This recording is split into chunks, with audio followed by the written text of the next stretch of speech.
Γεια σας, είμαι η Ελβίρα Παναγιωτοπούλου, είμαι consultant shoe designer για ξένους οίκους και ιδρύτρια του brand Gaia. Και σήμερα θα σας ξυναγήσω στην ντουλάπα μου. Όσες με ξέρουν, με βλέπουν πάντα με μια ωραία φούστα έρινη και ένα πολύ ωραίο top. Γενικά, ό,τι έχει πιο μπόχο ύφος στα ρούχα μου αρέσει πολύ, όπως αυτό εδώ το σύνολο, που είναι από τα αγαπημένα μου. Αέρινο, απλό. Επειδή τρέχω πολλά ταξίδια και θέλω να είμαι έτσι πάρα πολύ άνετα, μου αρέσουν πάρα πολύ οι φαρδιές βερμούδες με ένα ωραίο πουκάμισο, το οποίο μπορώ να το συνδυάσω με διάφορα στυλ. Ένα λευκό πουκάμισο που είναι πάντα κλασικό ή κάτι πιο έρινο που είναι έτσι πιο μπόχο.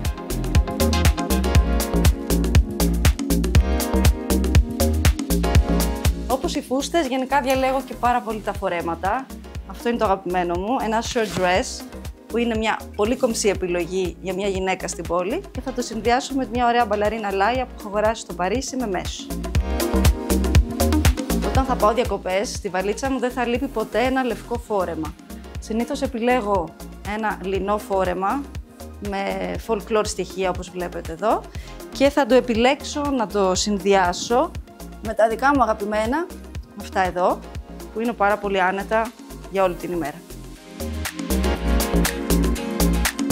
Κάτι που δεν πρέπει να λείπει από μια γυναικεία γκαρνταρόμπα είναι η τσάντα.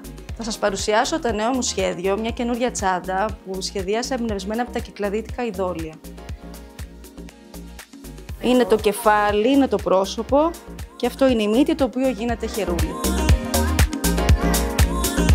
Μια από τις άλλες αγαπημένες μου τσάντες είναι αυτή εδώ, η Bottega Veneta, την οποία μου αρέσει να τη συνδυάζω πάντα σαν ζώνη στις βραδινές μου εμφανίσεις. Είναι πολύ ευκολοφόρετη και τη φοράς από το πρωί στο βράδυ και δεν την καταλαβαίνεις. Κάτι που έχει ιδιαίτερη συναισθηματική αξία είναι αυτή η τσάντα εδώ, η Dior. Είναι vintage, ήταν παλιά της μαμάς μου και την έχω ακόμα και είναι πάρα πολύ καλή ποιότητά της, δεν έχει χαλάσει. Γεια σας Grace, ευχαριστώ πάρα πολύ που ήρθατε στο χώρο μου σήμερα.